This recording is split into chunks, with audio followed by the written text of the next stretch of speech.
Est-ce qu'on commence par quoi? Par les questions, peut-être que ce soit un peu interactif, que je vous assomme pas.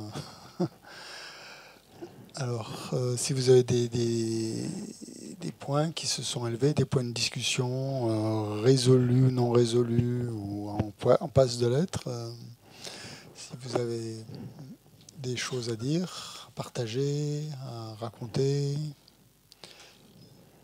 des choses que vous n'avez pas comprises ce matin, peut-être, ou quoi que c'était assez clair, mais bon, on ne sait jamais. Si jamais il y a des choses que vous voudriez préciser, on peut le faire ensemble, peut-être. Oui, sur Zoom, il y a quelque chose. Oui.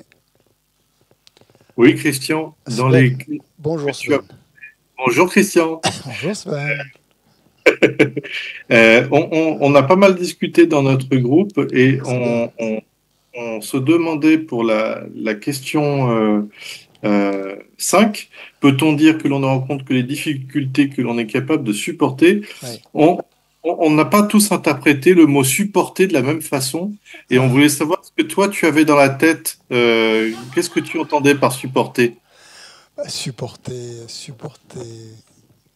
c'est-à-dire sans en être trop affecté, quoi, je veux dire, c'est ça. Pas le sens de supporter une équipe de foot, hein, ou un chemin, mais comment on dit pas ça en français? Supporter les difficultés, hein. Il y a les sens. Ouais, maintenant, avec les anglicismes, supporter, c'est comme surmonter. Merci, voilà. Qu'on est capable de surmonter. Voilà, c'est ça que je voulais dire en fait. C'est ça que je voulais dire, oui. Et alors? Merci. Non? Bah, il y avait plusieurs nuances, hein. Ouais, ouais, Euh, il y avait le sens que tu viens de rappeler. ouais. Donc, et puis Et- après, il y avait le sens aussi de ne pas, par exemple, dégrader la situation sur la voie, par exemple, en engendrant des karmas négatifs, par exemple, par une consommation excessive de karma positif, par un moment de colère, qui est une mauvaise réaction à une situation qu'on n'arrive pas justement à surmonter. Hmm, Donc, avec plusieurs nuances, tu vois, on disait, est-ce hmm, que supporter, c'est continuer de progresser sur la voie? Et hmm, donc, bah, du coup, bah, pas toujours, en fait, parce que des fois, on n'a pas la réaction appropriée et on peut dégrader notre hmm, hmm. progression sur la voie. Voilà. Je te la fais courte parce que ça a pris un moment. Voilà. Ouais. Non, moi, dans mon esprit, c'était plus simple que ça. C'était juste pour se dire, les difficultés qu'on rencontre, bon, elles correspondent à notre karma quand même, qui les fait apparaître. Et si on a le karma d'en faire l'expérience à un moment donné, je me suis dit peut-être c'est parce qu'on est capable de les supporter. On ne supporte pas des difficultés que l'on est incapable de supporter au niveau. Bon, je parle pas forcément de la pratique aussi. Je parlais des difficultés des choses qui nous tombent dessus quand même, comme des épreuves quand même, qui peuvent. Bon, mais sur nous, on essaie de tout mettre dans la pratique. Donc toutes les épreuves que l'on rencontre, on essaie d'en faire une pratique. C'est le but, hein. Mais après, je parle pas. Bon, je parle. Ouais. C'était pour que vous en discutiez entre vous par rapport à vos propres expériences, quoi, surtout. Quoi. Si vous aviez l'impression euh, que de toute façon, des difficultés insurmontables, est-ce qu'il y en a des difficultés insurmontables? Pas vraiment, non. On arrive toujours à plus ou moins à les gérer, quoi. Sinon on se suicide, quoi. Et c'est fini, quoi. C'est terminé, quoi. Si c'est insurmontable, hein. Voilà. Voilà. Donc elles ne sont pas insurmontables. Toutes les difficultés qu'on rencontre sont à notre portée. Non. C'est par rapport au don du corps. Voilà, par exemple. On ne va pas rencontrer quelqu'un qui va nous demander de donner voilà, ce qu'on ne peut pas donner, par exemple. Enfin, voilà. Parce qu'on n'a pas les... Pourquoi, en fait? Pourquoi? C'est intéressant, je trouve. Pourquoi on ne va pas rencontrer quelqu'un qui va nous demander notre corps, par exemple? Enfin, je ne sais pas, hein. C'est ce qu'a dit Geshe-là, je pense, hein, ou Shantideva, hein. On ne va pas être dans cette situation-là. On va être dans des situations où on doit donner des choses qui sont quand même plus à notre portée, en général, hein. On peut aussi. Ah oui, oui. Oui, oui, bien sûr. On peut aussi refuser, oui, bien sûr. Ça, c'est sûr. C'est juste une. Voilà. On ne va pas forcément accepter de. Voilà, si on sent qu'on est incapable de faire quelque chose, on ne va pas le faire. Voilà. C'est aussi ça le sens que je voulais dire aussi. Les difficultés qu'on rencontre aussi, donc. Il n'y a pas Voilà. d'obligation à donner. Enfin, maintenant, Non. en France, j'ai découvert ça il n'y a pas longtemps finalement, c'est que quand on décède, avant c'était le don devait être actif. Maintenant, c'est un don d'organes passif. Et si on n'est pas d'accord, il faut le faire savoir. C'est ça, il faut le faire savoir donc, à l'avance. Ça a toujours été? Ah ouais. Non, je pense pas. Hein. Non. Non, je crois que c'est une nouvelle, c'est nouveau, je crois. Oui, effectivement, il faut le faire savoir maintenant. Voilà. Ouais. Bon, sinon, après, ça peut être. Comment dire? Donc du coup, c'est quand même une décision.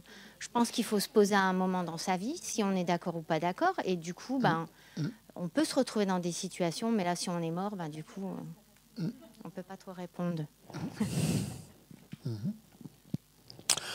Bon, en fait, c'était pour vous faire discuter, en fait, un peu cette question. C'était pas. Voilà. Non, pas forcément passer le temps, mais. Vous faire perdre votre temps.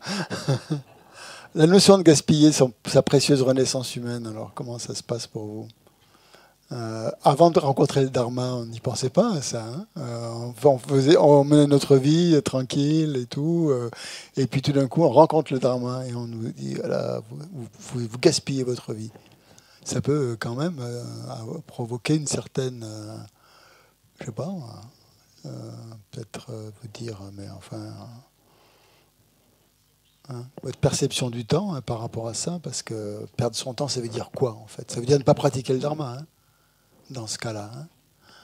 Et on peut être pris par des situations familiales, professionnelles, tout ça, où on a l'impression qu'on ne pratique pas le Dharma.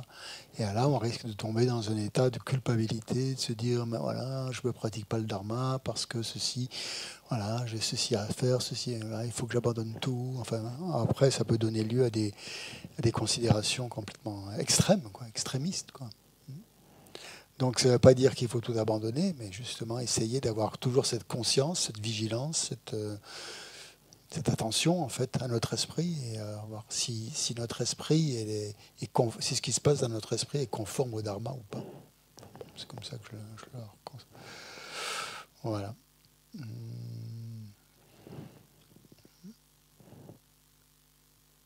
Ouais. D'autres choses à dire par rapport à ça, par rapport à cette question sur la perte de temps? L'idée de perdre son temps. Ça peut être très culpabilisant, je pense, cette notion. Oui, et peut-être même, on peut se sentir coupable. Ouais. Oui, je me disais que, sans faire la différence, le dharma, la pratique et la vie professionnelle, la vie de couple, etc. Je pense que tout est lié aussi. On peut très bien aussi pratiquer le dharma dans son métier ou avec sa famille, sans faire la distinction, être l'éthique au niveau de son travail, le respect de ses enfants, de sa famille. Donc on n'est pas toujours dans la pratique en fait. Donc même si on est surchargé de travail, on peut faire au mieux. Oui, pratiquer le dharma, ça ne veut pas dire être assis sur un coussin toujours en méditation. Et ouais, ça veut dire aussi, c'est ça. Parce qu'en fait, une fois qu'on a pris refuge, je pense que toute notre vie est consacrée au dharma, quoi. On n'a pas besoin de se sentir coupable, parce qu'on ne fait pas 8 heures de méditation par jour. Voilà, c'est pas ça. Mais à partir du moment où on a pris refuge dans le Bouddha, le Dharma, le Sangha, c'est ça, on s'est engagé dans le dharma. Et tout ce qu'on fait, tout ce qu'on vit, c'est du dharma, en fait. Oui, c'est vrai. Si on veut bien le voir comme ça. Ouais. Après, c'est une question d'attention à soi, à ce qu'on fait. Tout. Oui, Yasmina. Je vais mettre un petit bémol. Mais un bémol. En tout cas, un doute. C'est-à-dire que moi, je trouvais aussi que c'était une prise de conscience sur nos actions. Mais à la fois, bien sûr qu'on essaie au mieux d'être sur notre intention altruiste ou la motivation, mais aussi il faut se rendre compte aussi des actions pour lesquelles il n'y a pas forcément du dharma, ça peut être des plaisirs samsariques. Et moi, je préfère être lucide en me disant que je fais de mon mieux. Et ça n'empêche pas que je ne perde pas de vue quand même cette intention altruiste, mais je préfère aussi me rendre compte quand c'est des plaisirs samsariques. Très bien. Donc, cette notion de perdre son temps, elle y est aussi quand même si... C'est comme un rappel, en fait. C'est ça. Comme ça. C'est ça. Même quand on est Mais le dharma, c'est vrai que le dharma est un bon aiguillon quand même, justement pour nous ramener, quand on est dans les plaisirs samsariques, je trouve, pour nous ramener à notre intention. Il ne faut pas se leurrer, à moins qu'on soit moine ou nonne et qu'on consacre constamment son temps au dharma en tant que laïc, on a quand même des choses qu'on aime bien faire, quoi. Mais c'est vrai que le dharma donne beaucoup de sens. Qui ne sont pas forcément du dharma au sens complet. Mais bon, après, tout dépend comment on les vit, quoi. Comme tu dis, en étant conscient justement que là, on n'est pas en train de pratiquer, mais que bon, on a encore du chemin à faire, quoi, qu'on n'est pas parfait et tout. C'est une manière lucide, en fait, de regarder les choses. Ouais. Bien, avez-vous l'impression que l'enseignement du Bouddha soit une médecine douce ou une thérapie de choc? Comment est-ce que vous en pensez? Ça dépend des gens, ça dépend du karma, ça dépend des perturbations mentales, ça dépend de là où on en est. Parce que c'est ce qu'a dit Shantideva, hein, voilà, c'est très doux. Voilà.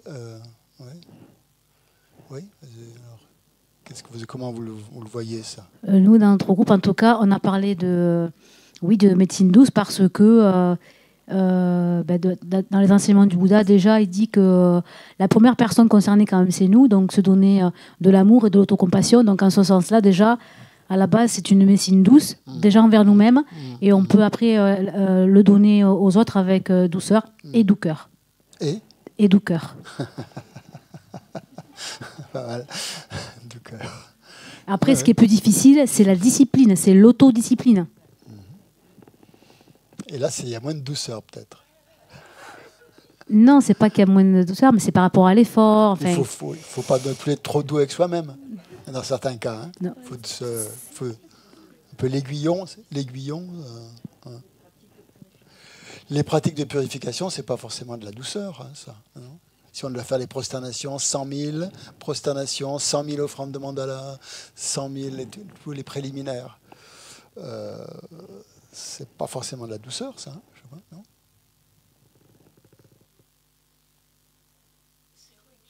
Si la motivation, elle est forte. Ah oui. T'as déjà fait les 5 000 prosternations? C'est quand le marathon? Le triathlon, là? Et ce que je ça me fait. souviens en retraite de 3 ans, quand on faisait on a fait les 111 prosternations en 5 semaines. En été, en plein été. Bravo. Et je sais pas ça, mais parmi nous, on était assez jeunes quand même à l'époque, on avait une trentaine d'années. Et les gens qui étaient un peu plus vieux avaient vraiment du mal à faire les prosternations. Et parfois, ils se faisaient mal, quoi. Les genoux, le dos, tout, quoi. Des grosses douleurs, quoi. À ne plus pouvoir se lever le matin, à être vraiment dans des... Parce qu'on en faisait beaucoup dans la journée. Hein. Et je me souviens, un jour, la Magendun est passée dans le Drupkang et elle a dit alors, vous en êtes tout dans les prosternations, comment ça va? Et tout le monde, bien sûr, se lamentait. Ah, ben, il dit, si vous avez mal, c'est parce que vous ne faites pas cette prosternation, il faut en faire un peu plus. Et donc, tout le monde s'est dit, on va en faire plus. Voilà. Et puis après, c'est passé comme ça, effectivement. C'était assez... Cet encouragement, et on se sentait un peu soutenu peut-être aussi. Mais... Donc, j'appellerais pas ça la méthode douce, mais bon, ça a marché. On peut dire que c'est des souffrances plus douces que les souffrances de l'enfer que tu aurais vécues pendant les enfers. Ouais. Mais aussi, parfois, aussi les pratiques de purification, ça fait mûrir des karmas. Et là, parfois, c'est assez douloureux. Ouais, c'est douloureux. Ouais. Mais si on les compare, bien sûr, aux souffrances... Voilà. Puis ça peut amener des souffrances mentales qui sont aussi pas forcément faciles. Des prises de conscience, tout d'un coup, qui peuvent générer des angoisses. Surtout si on pratique... Quand on n'est pas vraiment habitué à pratiquer fort et qu'on se met... tout d'un coup dans la pratique d'une manière un peu forcenée en ayant envie d'aller aux extrêmes. Ça peut arriver surtout aux débutants qui commencent le dharma et qui ont envie vraiment d'avancer. C'est bien, c'est louable, mais parfois ils veulent aller trop vite, quoi. Ils veulent aller trop vite et ils sont pris d'un peu trop de zèle. Et là, ils peuvent se faire mal et avoir physiquement et moralement ce qu'on appelle des lungs ou des choses comme ça parce qu'ils forcent trop sur la pratique, quoi. Donc il faut essayer de doser pour pas trop se faire mal non plus, quoi. Parce que si vous avez des loups au niveau du cœur, c'est dur d'en sortir. C'est quelque chose on ne voit pas venir. C'est un peu comme un burn-out, un petit peu comme ça, ou une grosse déprime. Et une fois que c'est là, c'est difficile. Donc il vaut mieux quand même être prudent, parce que là, ça fait mal. Donc les méthodes douces, oui, il faut se traiter quand même avec douceur, mais pas trop non plus. Donc c'est un équilibre en fait à trouver entre les deux, quoi. Parce que si on est trop doux avec soi-même, finalement il ne se passe pas grand-chose. Hein. On vit dans notre petit samsara, on continue, et puis si on est trop dur, mais bon. Après, c'est les tempéraments. Hein. On peut prendre l'exemple de notre ami vénérable Charles, qui est toujours un exemple de persévérance enthousiaste pour moi. Enfin, enthousiaste, je ne sais pas s'il est enthousiaste toujours, mais en tout cas de persévérance.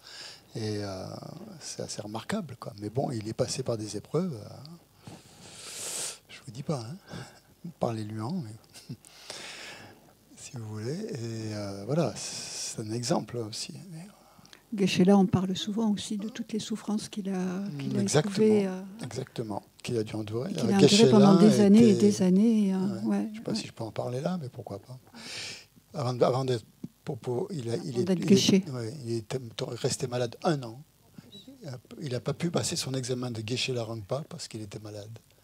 Et il me disait que c'était normal, avant de devenir Geshe, juste avant de passer l'examen, beaucoup de moines tombaient malades, justement, parce que c'était une énorme purification de devenir Geshe. C'était la somme de nombreuses études. Et les études que font les moines dans les monastères qui étudient, c'est incroyable. Ils n'ont pas une minute pour eux. Là, il n'y a vraiment pas de temps qui est perdu, quoi. C'est complètement incroyable. Ils se lèvent à 5 heures du matin, et ils doivent étudier, ils doivent débattre, ils doivent mémoriser, ils doivent faire des pujas pour purifier. On leur demande, voilà, il y a sans arrêt des pujas pour ceci, pour cela. Plein de pratiques. Le temps, pour eux, il n'existe pas. Ils n'ont pas le temps de faire quoi que ce soit d'autre que de pratiquer ou d'étudier. À côté de ça, on appelle ça des universités, mais l'université, à côté de ça, c'est la plage. Hein. À côté de ce qui se passe dans les monastères au niveau des études, surtout dans la tradition Gelugpa, qui met beaucoup l'accent justement sur l'étude et sur le Geshe. Donc, bien sûr, ça déclenche des maladies, des purifications. Ça fait partie de ça, voilà, les difficultés. Donc, c'est pas forcément une méthode douce, mais c'est pour ça, c'était pour montrer, un peu relativiser. Si vous... Ouais. Oui, pardon.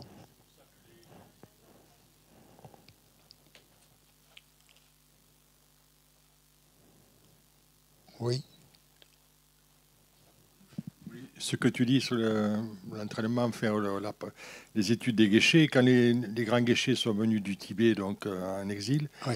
Ils ont pu recracher, si on peut dire, tous les textes qu'ils avaient mémorisés, tous les commentaires. Ça a duré des semaines, des mois, des années. Parce que justement, il y avait ce travail sur des dizaines d'années, comme tu dis, intense qui se pratiquait au Tibet, et encore plus, je pense, au Tibet, à cette époque-là. Oui, certainement. Et puis bon, aussi quand ils ont vécu, tous les Geshe, quand ils sont arrivés en Inde, ils étaient dans une espèce de camp de concentration, une ancienne prison indienne à Baksa. Et là, il n'y avait pas de quoi manger, il y avait des conditions insalubres au possible. Et ils continuaient à étudier, il y avait des enfants, il fallait éduquer les jeunes moines, et ils continuaient à débattre entre eux avec une énergie absolument incroyable. Voilà, ça c'est des exemples. Oui. Est-ce qu'il y a autre chose par rapport à ça ?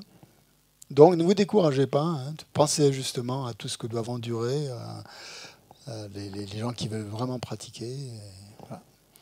Mais nous, on a un petit peu, on pense que la spiritualité, ça devrait être quelque chose, une médecine douce, quoi. Quelque chose qui devrait se faire en douceur. Et le dharma, si on veut vraiment contrer nos tendances, ça passe parfois des difficultés. Mais il n'y a pas de quoi avoir peur. Voilà, donc l'enseignement, c'était là-dessus, pour chasser nos peurs, donc à partir de la strophe 24, c'est ça qui était dit. et que le Bouddha, de toute façon, était un suprême médecin. Pourquoi est-ce qu'il est un suprême médecin? Pourquoi est-ce que le Bouddha est qualifié de suprême médecin? Donc on va revenir maintenant un petit peu à la révision. Oui, parce qu'il est il déracine. Il déracine. Ouais. Mais il déracine les causes de la souffrance. Il élimine les causes de la souffrance. Il nous aide à éliminer les causes de la souffrance. Voilà. Il élimine donc les qui seraient causes de graves souffrances, sans qu'on ait donc à faire les souffrances. Voilà. Pour éviter les grandes souffrances des mondes inférieurs, justement, il nous donne des remèdes pour ça. Donc le texte dit que sa méthode n'est pas ordinaire,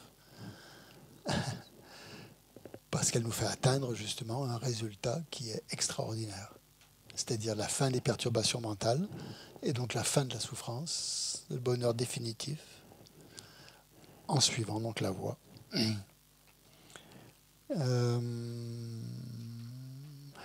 Quel est le traitement alors que préconise le Bouddha pour suivre la voie?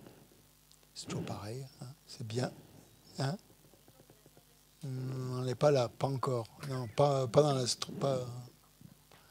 Quelle est la méthode, le procédé que donne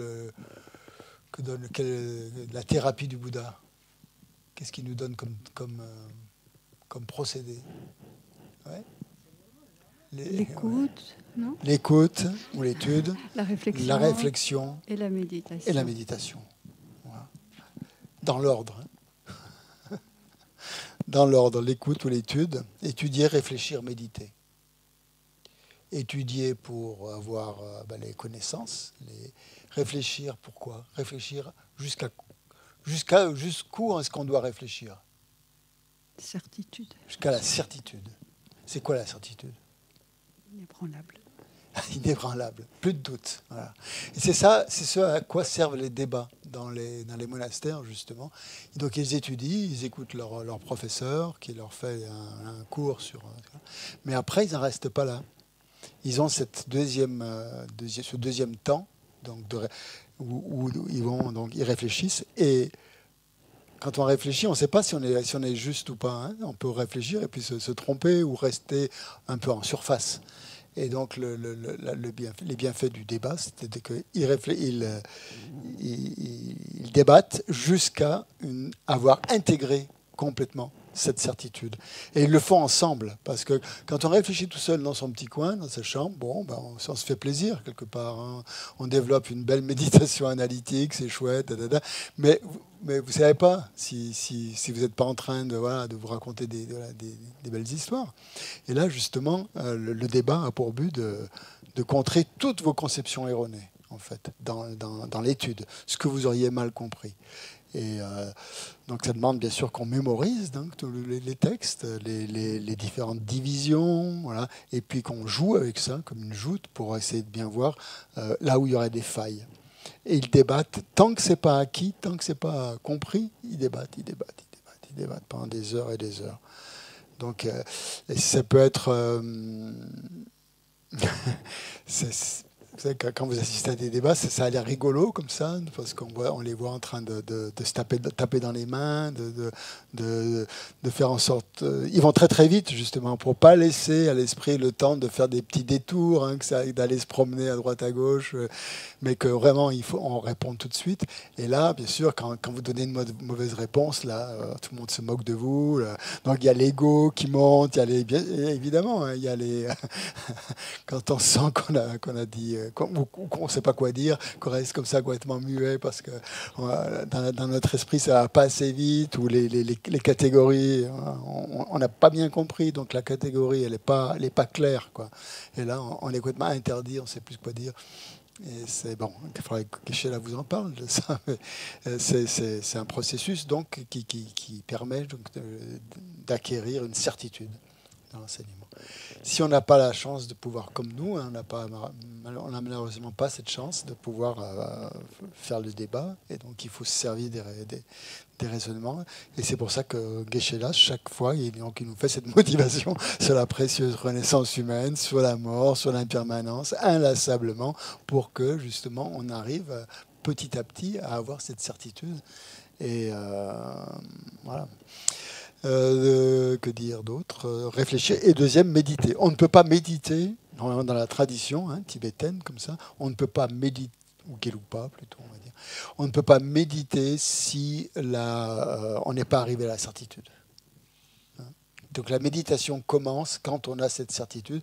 Et là, cette certitude, on la fait passer au niveau un peu, voilà, presque conscient ou inconscient, je ne sais pas, mais au niveau... C'est pas juste une réflexion intellectuelle, ça devient vraiment plus intégré comme réflexion. La méditation sert à intégrer ce qu'on a compris grâce à la réflexion. Voilà. Donc normalement, ces 3 étapes, elles se font dans l'ordre, comme quand on suit on adopte une thérapie, donc c'est ça, étudier, réfléchir, méditer. Et il ne faut pas passer de l'étude à il ne faut pas sauter le niveau intermédiaire, réfléchir, et passer par exemple, on a entendu, hop, on médite. Parce que, bien sûr, ça va peut-être, ça sera sûrement bénéfique, il n'y a pas de problème, mais il n'y aura pas la réflexion qui sera...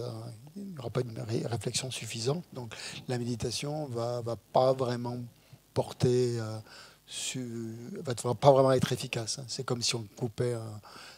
on voulait couper un arbre avec une hache mal affûtée, quoi, disons. Donc l'autre méthode, dans le procédé qui est donné, c'est d'avancer progressivement. Voilà. De ne pas vouloir aller trop vite, à la vitesse du lièvre, qui est pratiquement sûr de lui et sûr de gagner la course, et puis qui se fait avoir finalement, mais avancer donc à la vitesse de la tortue. Et ça, c'est les maîtres donnent toujours ça, ce conseil. Je crois que c'est le premier mot tibétain que j'ai appris, c'est caler, caler, doucement, doucement. tout ça. Geshe Tenge me le répétait toujours, tout doucement, doucement.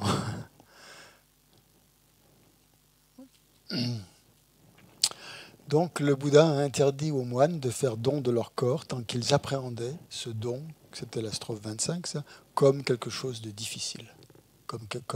Tant que ce don est appréhendé comme quelque chose d'insurmontable, difficile, le Bouddha a interdit aux moines de le faire. Donc c'est vraiment catégorique, ça. Et... donc le but, c'est de développer sa force morale. On en a parlé un petit peu hier, là. Développer cette force morale. Et cette force morale, elle va venir qu'avec l'habitude. Et c'est justement la force de l'habitude qui va permettre de développer la force morale. En commençant par de petites choses, sans vouloir se lancer tout de suite dans des grandes pratiques ou dans des grandes... d'avancer progressivement avec l'habitude.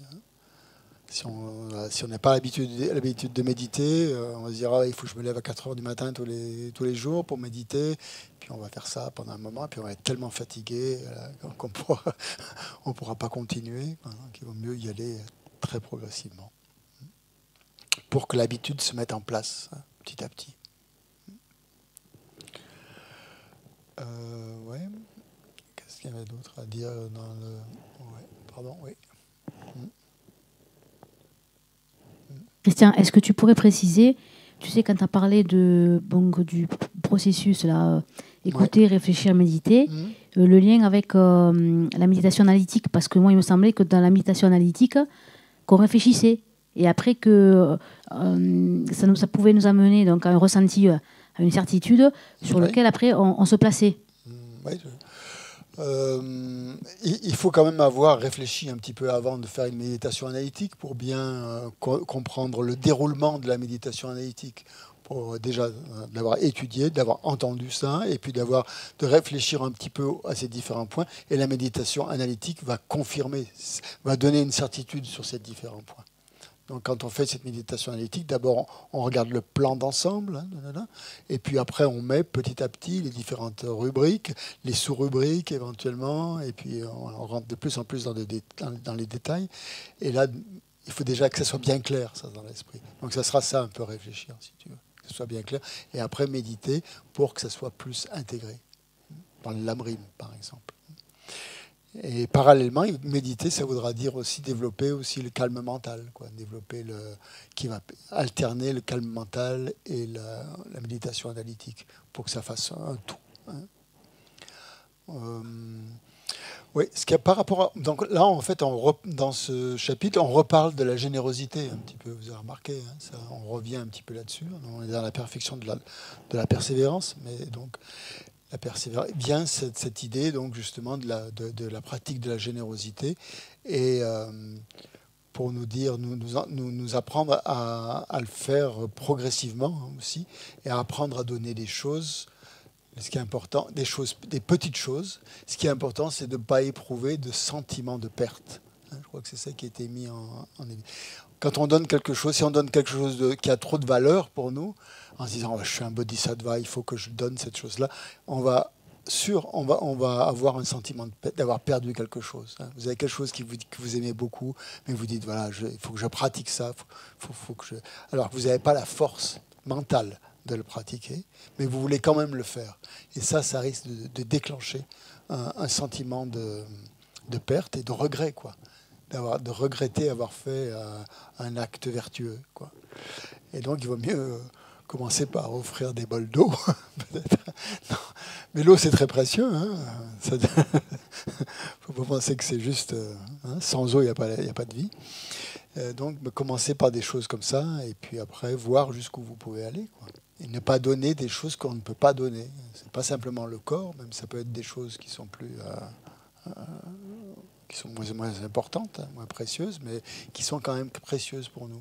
Donc il faut voir jusqu'où on peut aller, là. Jusqu'où on peut aller. Et puis, bien sûr, essayer de franchir ses limites. Voir comment le regret ou le sentiment de perte il s'immisce, s'il vient ou s'il ne vient pas. Qu'est-ce qu'on fait s'il vient? Si tout d'un coup, on a donné quelque chose de bien, et puis tout d'un coup, on se dit, zut, vous avez un sentiment de perte, ça peut arriver. Hein. Bon, on va se dire, j'aurais pas dû. Maintenant, je ne l'ai plus. Qu'est-ce que je vais faire sans ça, hein? Et là, qu'est-ce qui se passe? Finalement, on casse une action positive, quoi, en fait, si on a ça. Donc c'est un peu dommage quand même.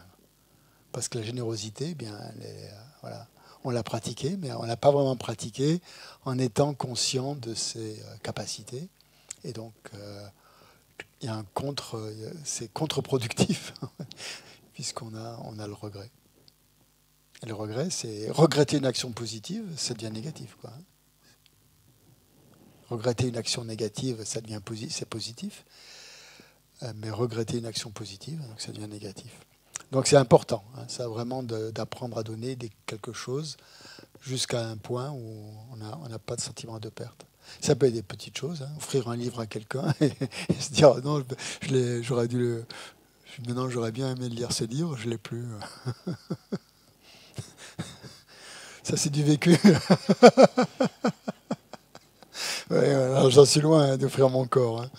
Je suis tellement attaché au livre. Voilà.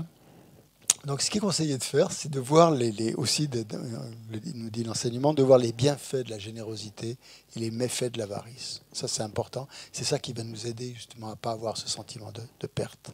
Voir que la générosité, c'est vraiment quelque chose de formidable, quoi, hein. Grâce à la générosité, eh bien, on va devenir riche. Et comment ça s'appelle dans le karma, ça? Le résultat similaire à la cause, hein. Donc, en étant généreux, on devient riche. Et la richesse, c'est important. Bon, ça, on a fait de l'imprime, hein. Vous savez pourquoi c'est important, etc. On va pas revenir là-dessus. Et les méfaits de l'avarice, parce que c'est quoi les méfaits de l'avarice? Les conséquences de l'avarice? Renaissance comme esprit avide. Ouais. Et l'importance de la bonne motivation aussi quand on donne quelque chose. C'est ça qui est important. Parce qu'on pourrait pratiquer la générosité avec une motivation impure. Ce serait quoi une motivation impure? Justement de penser que grâce à la pratique de la générosité, on va être riche dans la vie suivante. peut-être même dans cette vie d'ailleurs, ça peut aider. Mais dans la vie suivante, on sera riche. À ce moment-là, le problème, c'est comme l'exemple, c'est qu'on renaît comme Naga, avec beaucoup de richesses, énormément de richesses, qu'on protège, qu'on veut pas distribuer, qu'on on est entouré de richesses, mais bon, ça profite à personne.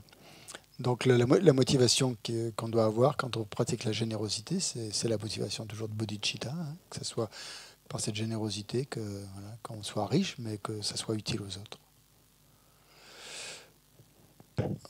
Et on a besoin d'être riche pour pouvoir avoir les meilleures conditions de pratique et pouvoir aider les autres à pratiquer aussi, et dans des conditions favorables, construire des lieux de pratique, voilà. Aider à ce que l'enseignement du Dharma se répande en publiant des livres, par exemple. Et si on est très riche, donc ça permet de pouvoir faire ça. Donc la motivation, c'est toujours donc à ce niveau-là le bien des autres. Ne pas chercher à être riche dans la vie future pour soi-même, mais comme moyen de devenir en aide à autrui. Oui, autre chose.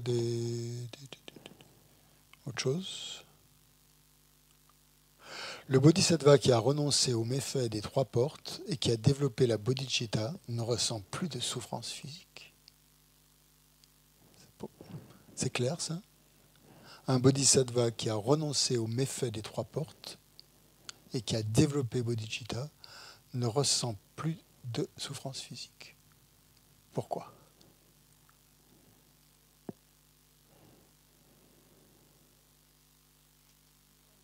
Dans le groupe, on se posait la question, est-ce qu'il n'y a pas une nuance entre souffrance et douleur? Peut-être effectivement, oui. Il n'a pas la souffrance, mais quand même il ressent la douleur encore, non? Oui, il peut avoir des douleurs, bien sûr. La douleur. Oui, bien sûr. Hein? Un mal aux dents. Même on se posait la question Dalai Lama, quand il s'est fait opérer de son genou. Il a ressenti la douleur ou pas? On ne sait pas. Je ne sais pas. Mais... C'est un Bouddha. Voilà, c'est difficile à dire. Hein. Comment ça marche, ça? Comment ça marche? C'est vraiment difficile à dire. Hein. Ouais. C'est vraiment un gros problème. Je n'ai pas la réponse. Hein. Je ne peux pas répondre pour un Bouddha. Hein. En tout cas, pour le Bodhisattva, on se disait que oui, la souffrance, il n'avait plus l'Arya Bodhisattva. Il n'avait plus la souffrance, mais la douleur, certainement, quand même. Ouais, je pense aussi, ouais. Mais disons qu'il n'a pas la souffrance mentale. C'est ça. Voilà. Il surajoute. Mais il peut avoir, voilà, il ne rajoute pas la douleur, qui nourrira encore plus la douleur. Pourquoi est-ce qu'il n'a pas la souffrance mentale? Parce qu'il n'a pas d'attachement à son corps. Ouais, bien. Oui. Les 4 portes. Sur Zoom, une intervention sur Zoom. Oui, Christian, oui. C'est dans le prolongement de ce qui vient d'être dit. Oui. En fait, quand dans la question tu disais bodhisattva, en fait, tu sous-entendais Arya Bodhisattva, c'est-à-dire quelqu'un qui a réalisé la vacuité, qui a tranché l'ignorance à la racine. Oui. Qui a tranché l'ignorance à la racine. Wow, il y aurait beaucoup à dire là. Alors, parce qu'on a eu cette discussion aussi. Hein, oui, bien sûr, mais c'est le point crucial de l'enseignement de ce matin. Si on va peut-être on a le temps. Alors, il y a 2 types de conception du soi. Allez, on y va. Donc, il y a la conception erronée du soi n'est pas complètement abandonnée avant la 8e terre d'un bodhisattva. C'est-à-dire qu'un bodhisattva sur la première terre n'a pas complètement éliminé les conceptions liées au soi. Hein.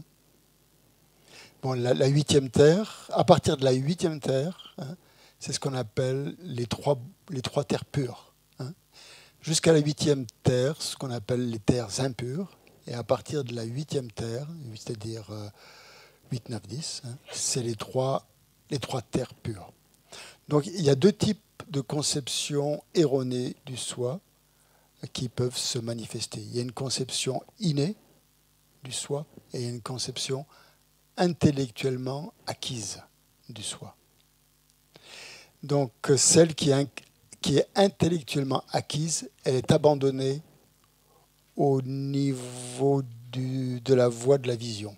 Quand on réalise la vacuité sur la première terre, quand on entre sur la voie, le sentier de la vision, le chemin de la vision, on élimine là, cette conception du soi intellectuellement acquise.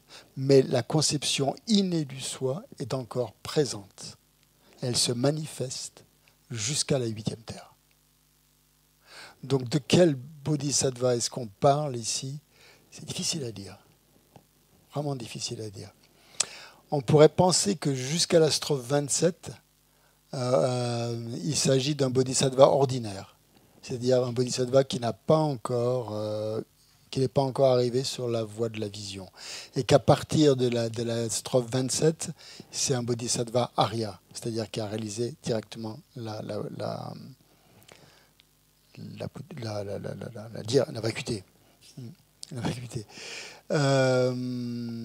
Donc, parce que les strophes 27-28, donc en fait, elles parlent d'un bodhisattva qui n'a plus la saisie du jeu, hein, et du mien. Hein, c'est ça qui est dit dans les strophes 26-27.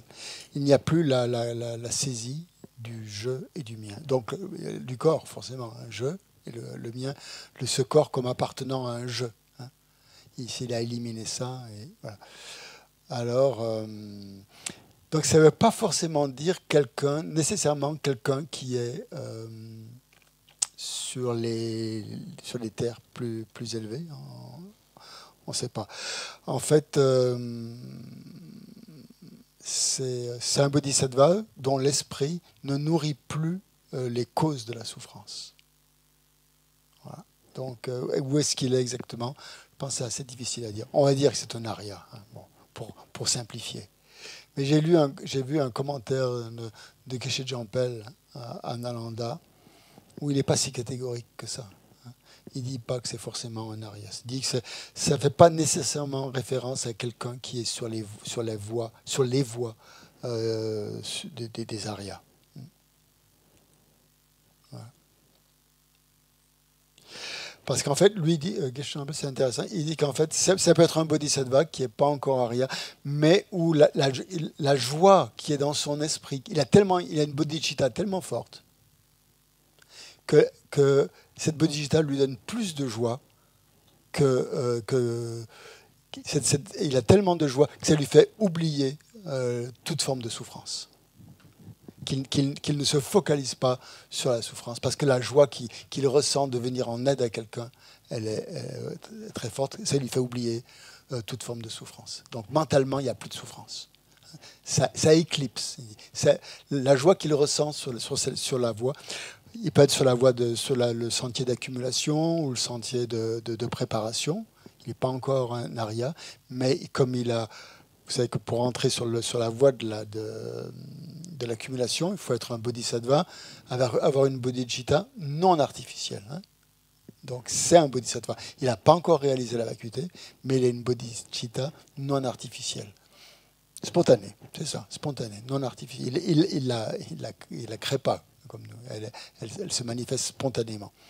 Et donc, il est peut-être pas encore arya, il est peut-être sur le chemin de la préparation, plutôt de la préparation, mais il ressent une bodhicitta extrêmement forte. Et là, donc, il n'a pas il n'a peut-être pas éliminé complètement les causes de souffrance, mais sa bodhicitta est très forte. Hein.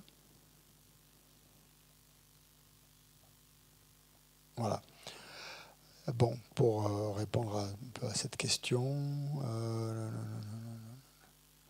Bon, de toute façon, un bodhisattva arya, c'est-à-dire un bodhisattva de la première terre, on dit quand il offre son corps, il ne ressent pas de douleur. Pourquoi il ne ressent pas de douleur? Parce qu'en fait, ce n'est pas un corps physique qu'il a à ce moment-là. C'est un corps mental qu'il offre.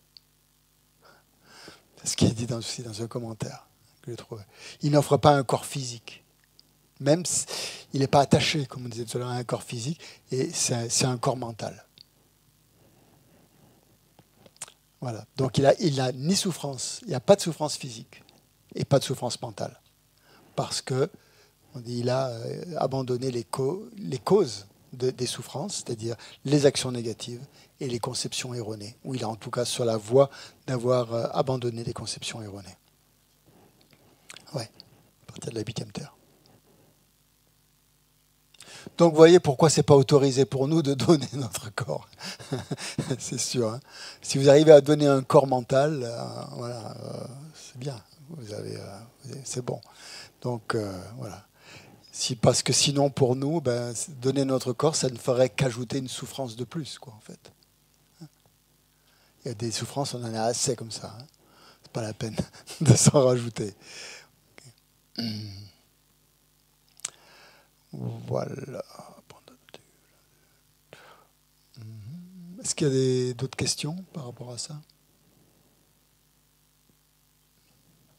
Donc c'est pour ça qu'il est considéré, un bodhisattva peut considérer que ça n'a pas plus d'importance que donner son corps, ça n'a pas plus d'importance que de donner des légumes, sauf qu'il voit que ça donne une joie incroyable à la personne à qui il va le donner. Et ça, pour lui, ça élimine toute souffrance.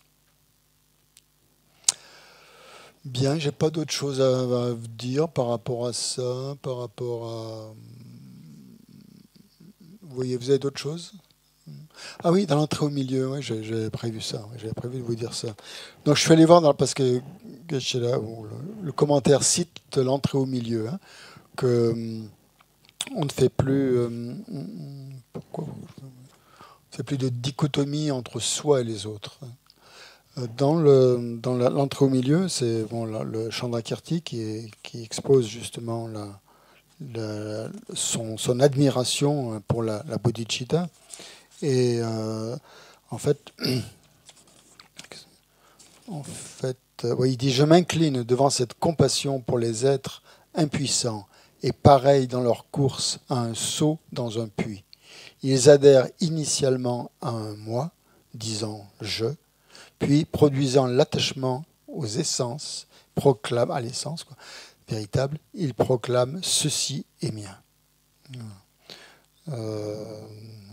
Et dans son commentaire, il dit, ce qu'a dit Geshe-la, que la compassion, justement, était importante au début de l'entraînement, au milieu et à la fin. Hein. Donc ça, c'est souvent... Chandrakirti, donc il le dit. Au début, la compassion est comparée à une graine. Hein. Au milieu, elle est comparée à de l'eau qui fait germer la graine. Et à la fin, elle est comparée aux fruits que l'on obtient par la graine. C'est les souris. Allez, venez me voir, c'est sympa. Mais j'avais rien à lui donner. Peut-être qu'elle voulait mon corps, mais bon... Mon livre. Alors celui-là, je ne donne pas, il n'existe plus. On ne le trouve même plus dans le commerce, ou alors chez Amazon à 500 €. Non. Non, il ne trouve plus ces livres, c'est fini. Donc c'est pour ça que je voulais vous lire ça quand même. La compassion étant la source de l'esprit d'éveil et de la sagesse de la non-dualité est la plus importante des 3 causes présidant au rang du héros pour l'éveil. La compassion est par nature une racine de bien, d'absence de haine, son caractère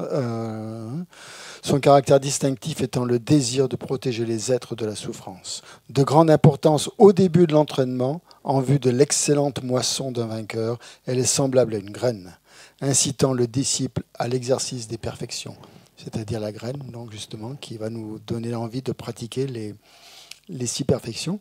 À ce titre, elle est analogue à l'eau qui va nourrir la graine, grâce aux 6 perfections. Enfin, source de jouissance pour les migrants, elle s'apparente à la maturation d'un fruit. En effet, grâce à la grande compassion, les éveillés demeurent indéfiniment dans le cycle des existences pour le bien des êtres. Voilà, donc la compassion, elle est présente au début, au milieu et à la fin. Comment s'explique l'analogie avec l'eau pour montrer l'importance de la compassion au cours de l'entraînement? La graine de la compassion produit initialement la pousse de l'esprit d'éveil. Si ultérieurement celui-ci n'est pas sans cesse fécondé par la compassion, les deux collections, dont on parlait à la fin, la sagesse et la méthode, les deux collections qui sont les causes de l'éveil ne seront pas amassées et on restera donc dans un état de seul l'au-delà des peines d'un auditeur ou d'un réalisateur solitaire sera manifesté. Donc on ne sera pas un bodhisattva, mais on sera soit un auditeur, un shravaka ou un pratika Bouddha. Comment l'importance de la compassion à la fin est-elle analogue à la maturation? Dans ce cas où l'état de maturation de la compassion serait absent, dans le plein épanouissement, l'activité ininterrompue des Bouddhas pour les êtres jusqu'à la fin du samsara serait impossible. Et rien ne distinguerait leur réalisation de celle d'un bodhisattva ou d'un pratiquant du Theravada. Donc voilà, c'est... Oui, la dernière question nous amène à la dernière question. Comment, en quoi un bodhisattva est supérieur à un pratiquant du Theravada, au niveau de la méthode et au niveau de la sagesse? Alors, au niveau de la méthode, c'est la bodhicitta, et au niveau de la sagesse, c'est pas pareil. Leur sagesse n'est pas la même, non? Pourquoi elle n'est pas la même?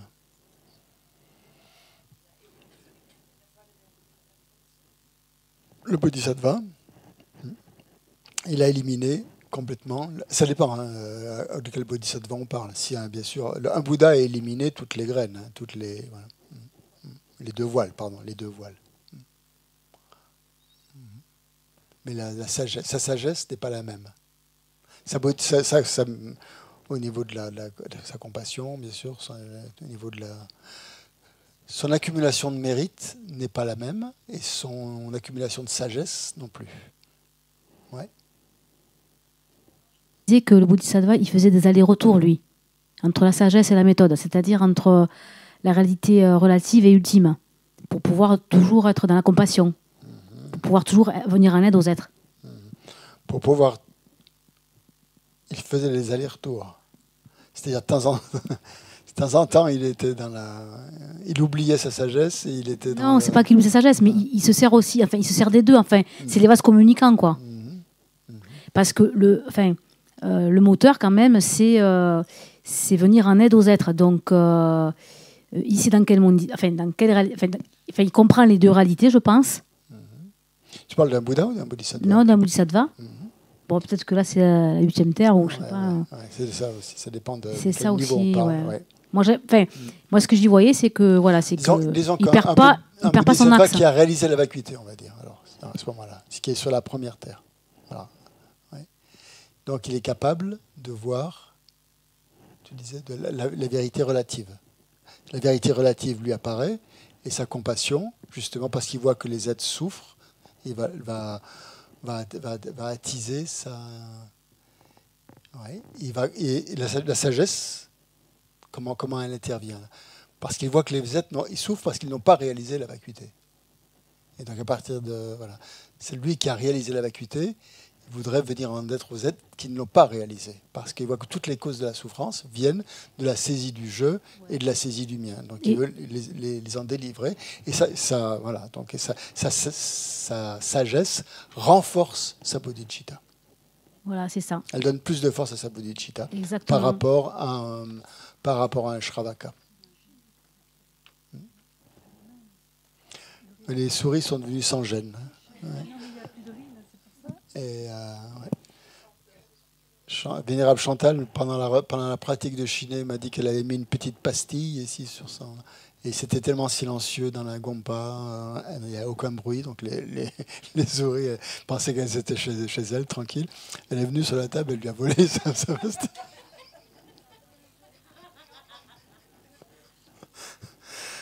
Donc il va falloir... Donc bienvenue à l'Institut Vajrayogini.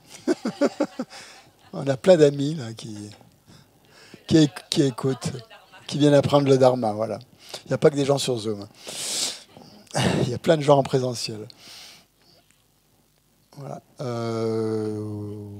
Oui. Une dernière chose, oui. Alors, avant de terminer, il est 6 heures. Oui.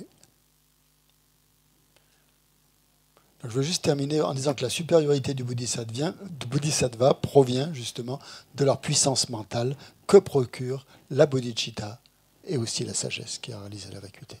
Les deux mélangés. Donc les mérites et sagesse sont complètement décuplés, ce qu'on a dit. Et qu'à ce moment-là, la méthode est particulière, la sagesse est particulière, puisque leur sagesse elle est complètement imprégnée de bodhicitta.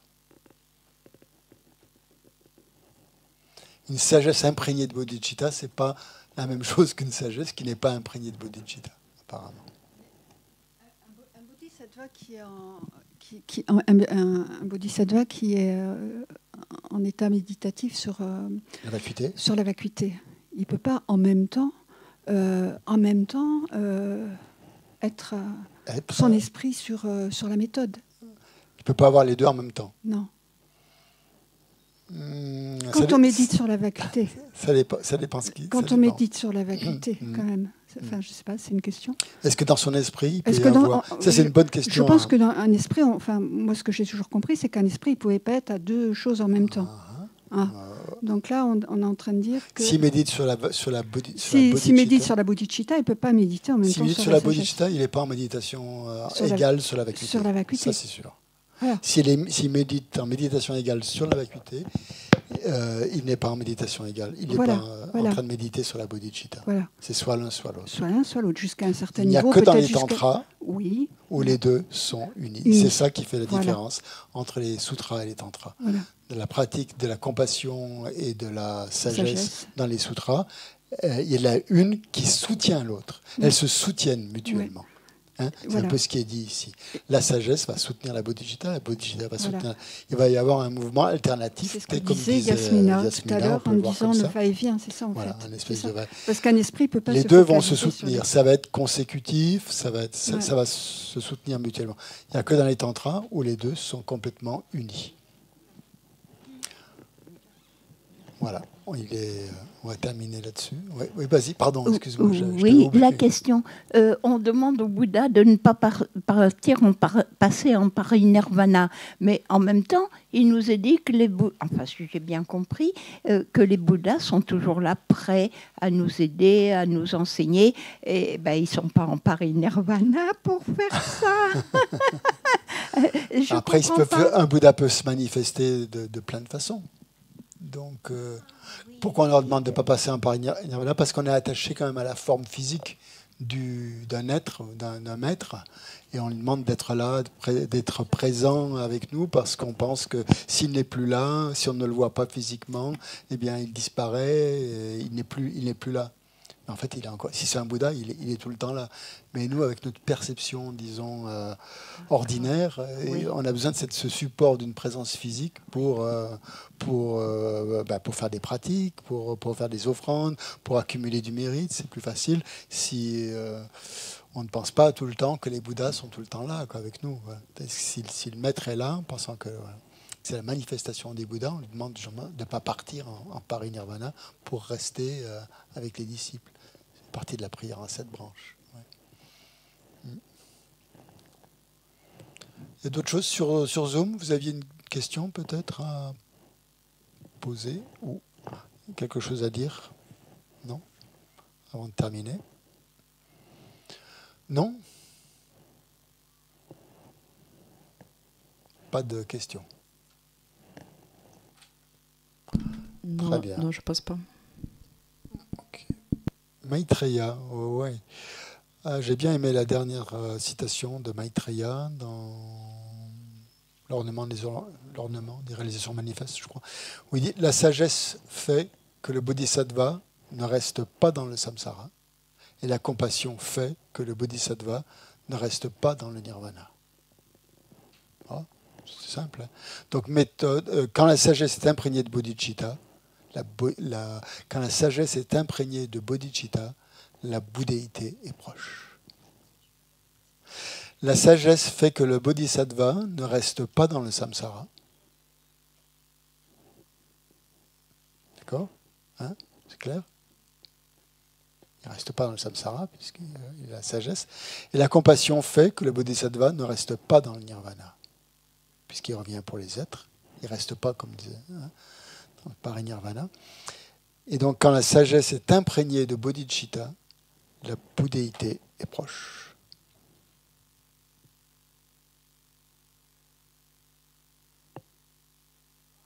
Donc après, ce serait intéressant de voir ce que c'est qu'une sagesse imprégnée de bodhicitta. Moi, je ne peux pas vous répondre. Il faut demander à un sage, à un bodhisattva.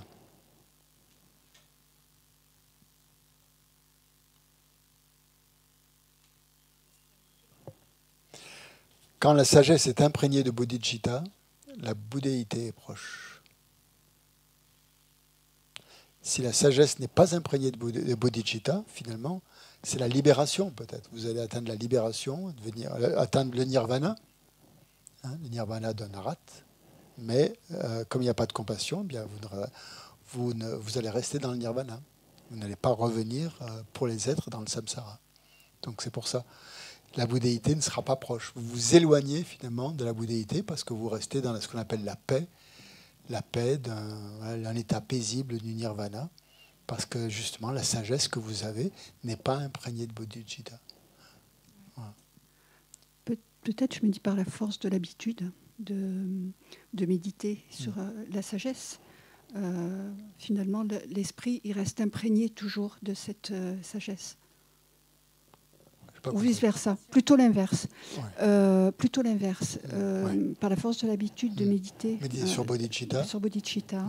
Ça empreint, vraiment, il y a une imprégnation de l'esprit là-dessus, qu'il n'a plus besoin finalement d'y penser, de la générer conceptuellement. Et donc elle est toujours dans le continuum. Elle est toujours sous-jacente. Elle est toujours même. Et du coup, l'esprit peut se diriger sur une autre... méditation sur la sagesse. Oui, je pense que c'est ça. Il y a un esprit principal et un esprit secondaire à ce moment-là. Voilà. Oui. C'est ça que ça veut dire, je pense. Oui. C'est-à-dire que si on est un bodhisattva, vraiment, qu'on a une bodhicitta non artificielle, on est sur le chemin d'accumulation, on l'a 24 heures sur 24, cette bodhicitta. Et la sagesse, à ce moment-là, elle est tenue par bodhicitta. Elle est tenue.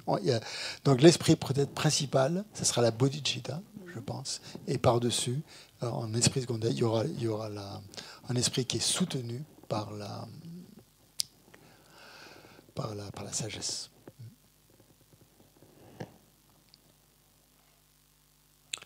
Je pense que c'est ça. Je pense que l'esprit principal, ce sera la bodhicitta, et l'esprit secondaire, ce sera la... Non, ça, c'est une question intéressante à poser à Geshe-la.